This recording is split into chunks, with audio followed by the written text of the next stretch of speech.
हमारा आज का मौजू है नज़्म रामचंद्र जी माँ से रुखसत लेते हुए। इसको लिखा है पंडित बुरुज नारायण चकबस्त ने। ये रामचंद्र जी के बारे में जो ये लिखा गया है, असल में रामायण का एक सीन है। ये रामायण हिंदुओं की मजहबी किताब है। बहुत सारी किताबें हैं, उनमें रामायण भी एक है। रामायण में राम के बारे में लिखा गया है, उसी से ये एक जो है सीन को लिया गया है और यहाँ पेश किया गया है। इससे पहले इसका पसंद मंजर बताती हूँ ताकि फिर मजमून समझने में जो है कि आपको आसानी हो जाए। असल में रामचंद्र जी जो थे वो अयोध्या के बादशाह दशरथ के बेटे थे। दशरथ की 3 बीवियां थीं। जो पहली बीवी थी उनके बेटे थे राम, तो इसका मतलब है कि राम जो थे वो सबसे बड़े बेटे थे उनके। दशरथ ने अपनी बुजुर्गी में सोचा कि अपनी बादशाहत जो है वो अपने बड़े बेटे के हवाले कर दे, यानी रामचंद्र जी के हवाले कर दे। लेकिन उनकी दूसरी बीवी जो थी दशरथ की, उन्होंने उनसे कई माजी में जो है कि उनसे वादे दो लिए थे और ये कहा था कि आगे वक्त आने पर मैं उन वादों का इजहार करूंगी, और बादशाह ने उनको कबूल करने का, पूरा करने का उनसे इकरार किया था।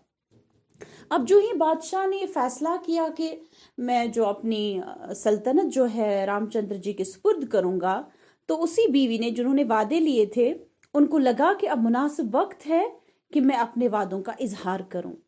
उन्होंने बादशाह से कहा कि मतलब बादशाह को अपने वादे याद दिलाए, और बादशाह चूंकि उन्होंने इकरार किया था उनको पूरा करने का, तो फिर पहला वादा जो उन्होंने लिया, कहा कि आप क्या है कि रामचंद्र जी को आप बनवास भेजें 14 साल तक, और भरत जो उनके वतन से था, उनका बेटा था, आप उनको अपनी बादशाहत सुपुर्द कीजिए।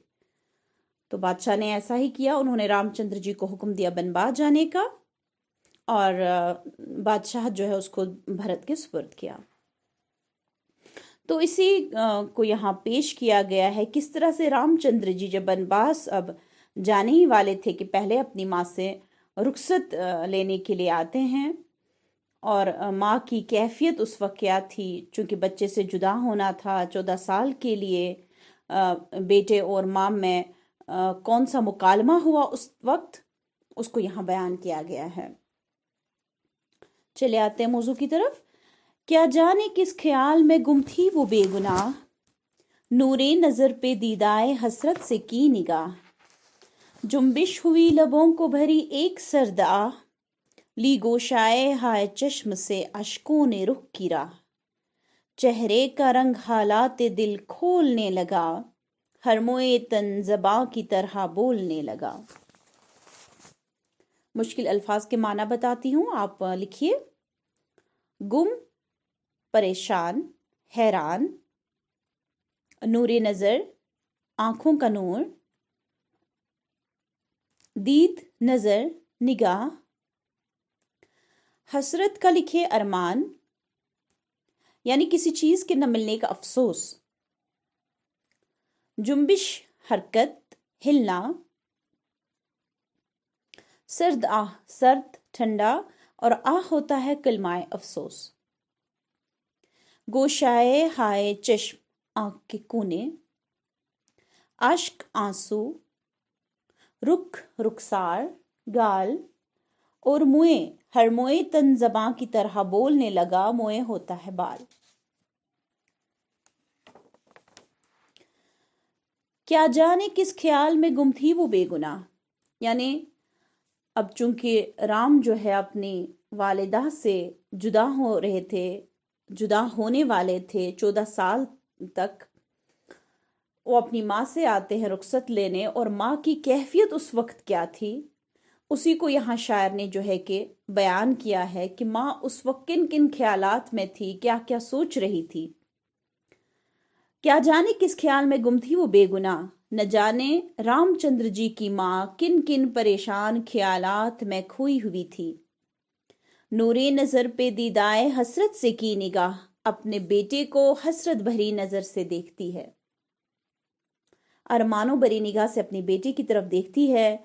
जुम्बिश हुई लबों को भरी एक सर्द आह, बेटे को देखकर जो ही होंठ हिलने लगे तो सबसे पहले कलमाए अफसोस उनसे जाहिर हुआ, यानी दर्द भरी आह निकली बेटे को देखकर। ली गोशाए हाय चश्म से अश्कों ने रुख की राह, आंखों से आंसू टपक कर उनके रुखसारों तक उतरे।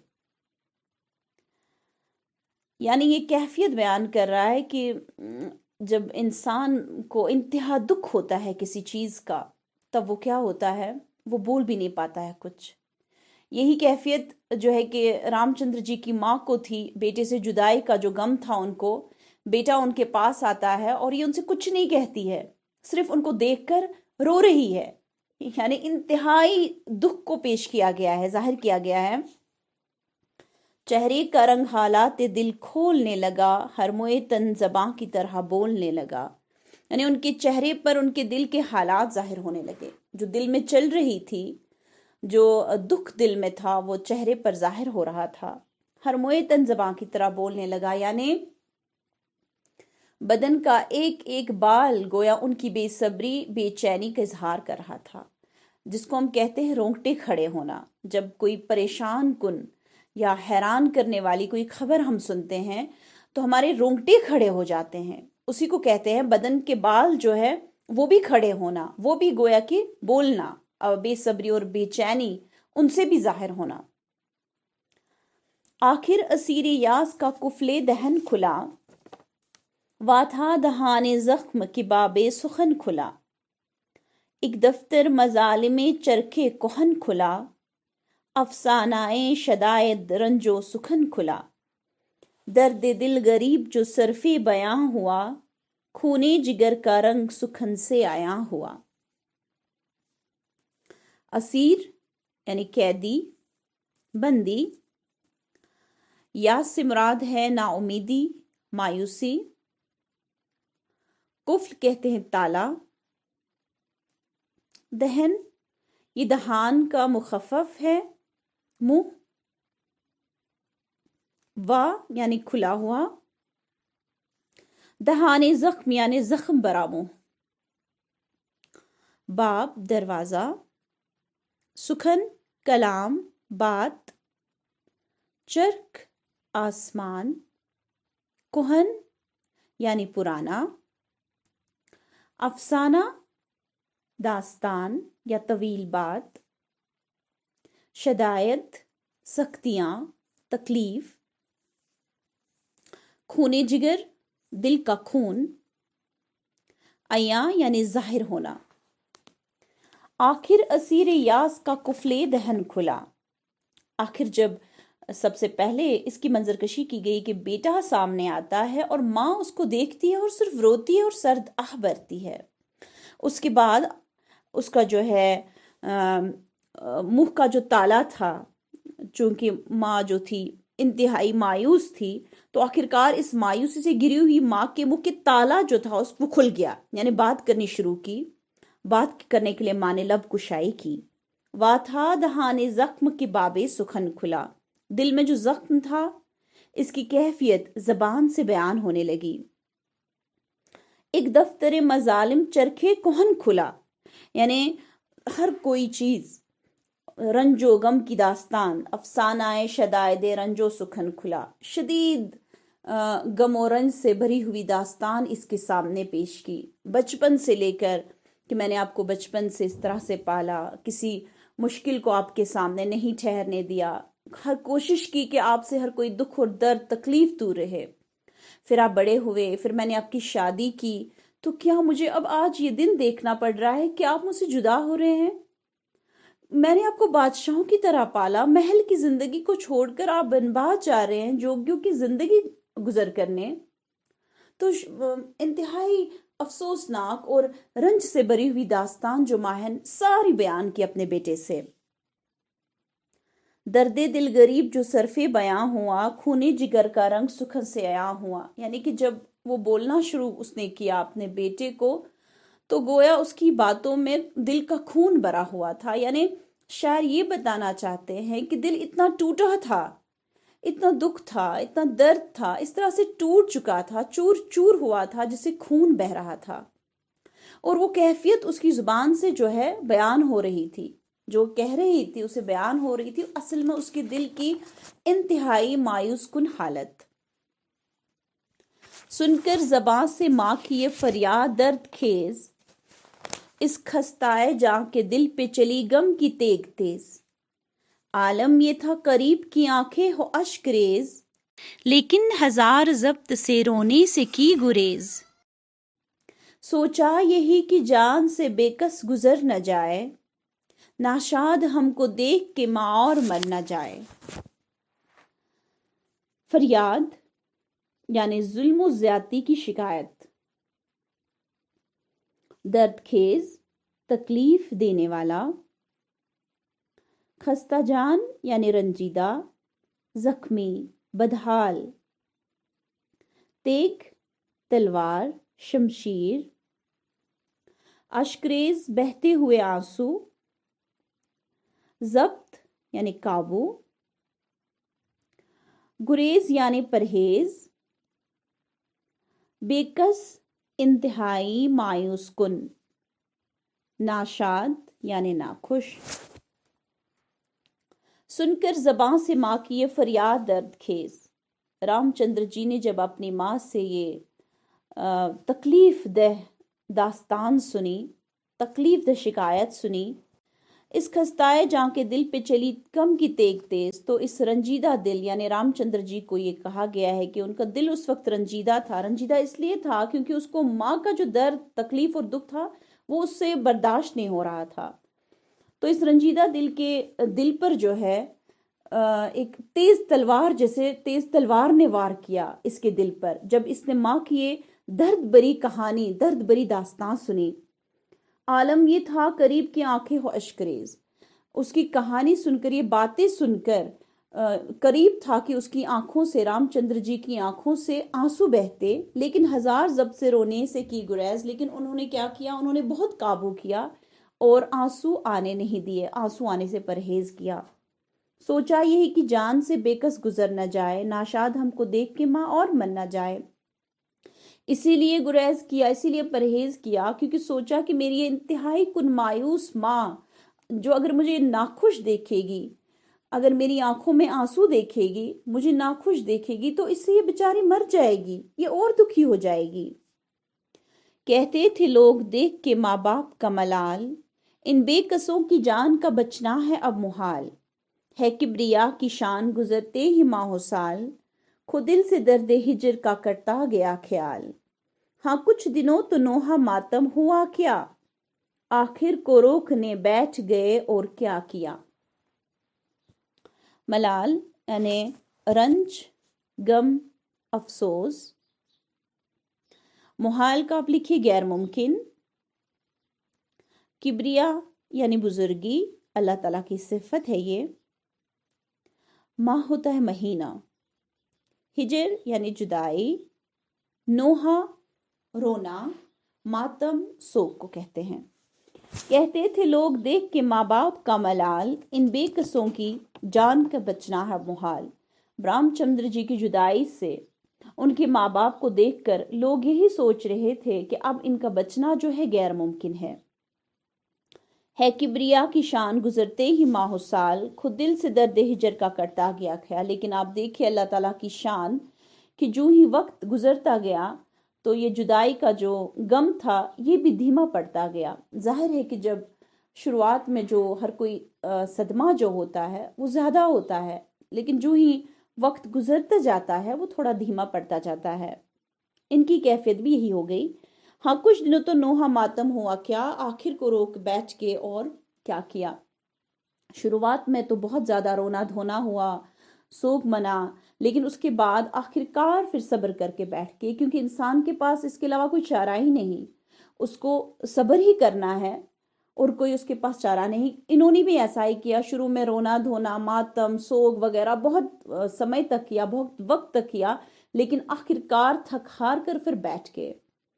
اب کتنا اچھا ہے انسان کے لیے جو صدمہ آتے ہی شروعات میں ہی صبر کرے، یہ بہت اچھا ہے انسان کے لیے، اس سے کہ پہلے وہ بہت زیادہ اپنے آپ کو بھی گھلائے، مطلب دکھ درد سے اپنے آپ کو بھی پریشان کرے اور پھر بعد میں صبر کر کے اس کو رکنا ہی پڑتا ہے۔ پھر अक्सर रियाज करते हैं फूलों पे बागबां, है दिन को धूप रात को शबनम इन्हें गरां, लेकिन जो रंग बाग बदलता है नागहां, वो गुल हजारों पर्दों में जाते हैं रायगा। रखते थे जो अजीज इन्हें जां की तरह, मलते हैं दस्ते यास वो बरगे खिजां की तरह। रियाज, मेहनत। बागबा, माली यानी बाग का मुहाफिज। गरा, नागवार। नागहां, अचानक। रायगा, जाया होना। बरगे खिजा, बर्ग कहते पत्ते को, खिजा मौसम खिजा को कहते हैं, खिजा के पत्ते। अक्सर रियाज करते हैं फूलों पे बागबां। इस बंद को समझाने से पहले थोड़ा सा आपको बता दूं, ताकि ये बंद आपको इस नज़म में बेजोड़ सा ना लगे, क्योंकि अगर इसको ऐसे ही पढ़ेंगे तो ऐसा लगता है कि बेजोड़ सा है। लेकिन इसको बताने से पहले मैं थोड़ा सा समझाऊं। असल में रामचंद्र जी इधर माँ को समझाना चाहते हैं कि ये मेरी जुदाई का जो फैसला है खुदा की तरफ से है। ये सही है कि आपने मुझे बचपन से पाला, मतलब आप मेरी माँ हैं। ये हकीकत है कि आपके सीने में मेरे लिए वो ममता है जो और कोई शख्स नहीं रख सकता। लेकिन जब खुदा का फैसला आता है, उधर आपको सब्र करना है। अगर आप सब्र नहीं करेंगे तो आपके पास फिर नाउमीदी और मायूसी बचती है। आपकी जिंदगी फिर इसी में कटेगी, नाउमीदी में, मायूसी में। लेकिन अच्छा ये है कि इंसान सब्र करे, खुदा के फैसले के आगे सब्र करे, क्योंकि खुदा के फैसले के आगे इंसान की कुछ नहीं चलती। फिर ये माँ को मिसाल से समझाते हैं कि अक्सर रियाज करते हैं फूलों पे बागबां। मेरी माँ, आप देखिए कि बागबान जो होता है, माली जो होता है, वो फूलों की किस कदर वो फूलों से मोहब्बत करता है, उनकी कितनी देखभाल करता है दिन को धूप रात को शबनम इन्हें गिरा, यहाँ तक कि धूप और शबनम का उन पर पड़ना भी उसको गवारा नहीं होता। इतनी मोहब्बत करता है कि इसको पसंद नहीं होता कि ये चीज भी इसको छुए। लेकिन जो रंग बदलता है, बाग बदलता है नागहां, लेकिन जब बाग पर अचानक कभी कोई खुदा की तरफ से कोई फैसला सादिर होता है, वो गुल हजारों पर्दों में जाते हैं रायगा। तो वो गुल, वो फूल अगर हजारों पर्दों में भी हो, वो जाया होते हैं। माली का इस तरह से उनकी हिफाजत करना, उनकी देखभाल करना, उनसे मोहब्बत करना, जिस तरह की माँ अपने बच्चे से मोहब्बत करती है, उसकी हिफाजत करती है, किसी चीज को, मतलब किसी तकलीफ को उसके सामने नहीं टिकाने देती, उससे उसको दूर करने की कोशिश करती है, जिस तरह की माली अपने फूलों के साथ करता है। लेकिन जब खुदा का फैसला आता है तो ये फूल अगर हजार पर्दों में भी हो, ये जाया होते हैं। तो जब खुदा का फैसला आता है तो बेटे को माँ से जुदा होने के लिए इस चीज को कोई अब रोक नहीं सकता। तो माली क्या करता है जब ऐसा होता है? रखते थे जो अजीज ने जां की तरह, मलते हैं दस्ते यासो बरगे खिजां की तरह। जो माली इन फूलों को अपनी जान से ज्यादा अजीज रखते थे, आखिरकार जब ये फूल तबाह होते हैं, जाया होते हैं, तो फिर उसके पास सिर्फ इसके अलावा कुछ नहीं रहता कि वो अपने हाथ जो है नाउमीदी से मलता रहता है। क्योंकि यह हकीकत है कि जब इंसान को कोई ऐसी, मतलब कुछ हालात ऐसे पेश आते हैं, वो अपने हाथ मलता है, असल में गम की कैफियत को इजहार करता है। तो यही अपनी माँ को समझाता है, अगर आप भी मेरी जुदाई से, अगर आप सब्र नहीं करेंगे, फिर आपको भी उसी तरह से जो है हाथ मलने पड़ेंगे, ना उम्मीदी और मायूसी के साथ जिंदगी बसर करनी होगी। ये दस्त यासु बरगे खिजा की तरह। अब यहाँ जो शायर ने तशबीह दी है बरगे खिजा, यानी जिस तरह खिजा में पत्ते ना उम्मीदी से हाथ मलते हैं, इसको मैं आपको जरा समझाने की कोशिश करूंगी।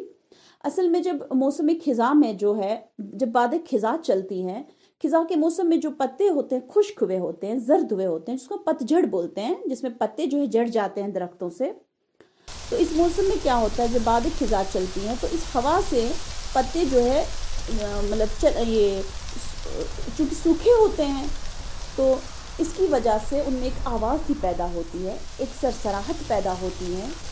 असल में इस आवाज़ को, जो सरसराहट पैदा होती है, उनकी खुश्की की वजह से शायर कहते हैं ये अपने हाथ नाउमीदी से मलते हैं, क्योंकि इनको जो है कि शाख से जुदा होने का गम होता है। इस जुदाई की गम में इनमें ये आवाज़ निकलती है, असल में ये हाथ मलते होते हैं नाउमीदी से, मायूसी से, और फिर वो गिर जाते हैं। बाद खिजा की जो बाद आती है उससे वो गिर जाते हैं। इसी तरह से जैसे वो हाथ मलते हैं शाख से जुदा होने के गम में, غم میں، اسی طرح سے جو ہے کہ آپ کو بھی پھر میرے غم میں اسی طرح سے ہمیشہ نا امیدی اور مایوسی سے ہاتھ ملنے پڑیں گے۔ اچھا ہے کہ آپ صبر کریں۔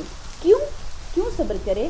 آگے بند خود وضاحت کر رہا ہے، اپنی نگاہ کرم کار ساز پر، یعنی اپنی نگاہ جو ہے وہ کرم کہتے ہیں مہربانی کو، کارساز کہتے ہیں کام بنانے والا، یعنی قادر مطلق۔ تو میری نگاہ جو ہے وہ اسی کے خدا پر ہے، ہماری نگاہ خدا پر ہونی چاہیے، اس کے کرم پر، اس کی مہربانی پر ہونی چاہیے۔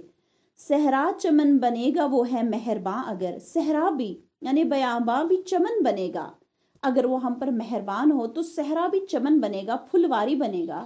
چمن کہتے ہیں پھلواری کو۔ صحرا بھی چمن بنے گا وہ ہے مہرباں اگر، جنگل ہو یا پہاڑ سفر ہو کہ ہر حضر، چاہے انسان جنگل میں ہو، چاہے پہاڑوں پر ہو، چاہے سفر میں ہو یا حضر میں ہو۔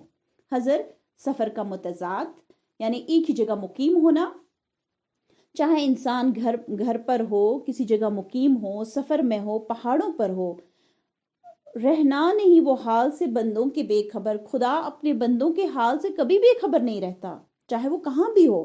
اس کا کرم شریک اگر ہے تو غم نہیں، دامان دشت دامن مادر سے کم نہیں۔ اگر خدا کی مہربانی ہمارے ساتھ ہے تو صحرا دامن صحرا پھر دامن مادر سے کم نہیں، یعنی ماں سے، مادر کہتے ہیں ماں کو، یعنی ماں سے وہ کم نہیں، اس کا دامن گویا کہ ماں کے دامن جیسا ہے۔ اگر خدا کا کرم ہمارے ساتھ ہو، اگر وہ ہمارے ساتھ ہمیشہ رہے تو ہمیں کوئی غم نہیں، کوئی تکلیف ہمیں نہیں چھوئے گی، ہمارے لیے صحرا بھی ہے پھلواری جیسا بنے گا۔ اس لیے میری ماں آپ صبر کیجئے، آپ نا امید مایوس نہ ہوئے، آپ صبر کیجئے، خدا کے فیصلے کے آگے برزہ و رغبت کیا ہے کہ اس کے آگے سر جھکائیے۔ تو اصل میں اس نظم کا جو خلاصہ ہے وہ اصل میں یہی ہے کہ مطلب رام چندر جی جو ہے صبر کی تلقین کرتے ہیں اپنی ماں کو۔ تو ہر وقت جب بھی انسان پر کوئی مصیبت آئے، اسلام میں بھی ہے، مطلب ہمارا اپنا مذہب ہمیں یہ سکھاتا ہے کہ انسان پر کوئی بھی وقت آئے، چاہے اچھائی کا چاہے برائی کا، اچھائی کا آئے تو اللہ کا شکر کرے، برائی کا کوئی وقت آئے تو ہمیں صبر کرنا چاہیے۔ اور نبی صلی اللہ علیہ وسلم نے فرمایا صبر وہی ہے جو انسان پہلی چوٹ پر کرے، یعنی جو ہی صدمہ آئے صبر کرے۔ ایسا نہیں کہ پہلے ہم 2 سال 3 سال روئے دھوئے ماتم کرے نوحہ کرے، اس کے بعد پھر انسان اس کو تو کرنا ہی ہے صبر۔ پھر صبر یہ ہے کہ جو ہی کچھ ہمارے ساتھ برا پیش آئے ہم صبر کرے خدا کے لیے۔ امید ہے کہ سمجھ آیا ہوگا۔ اللہ حافظ۔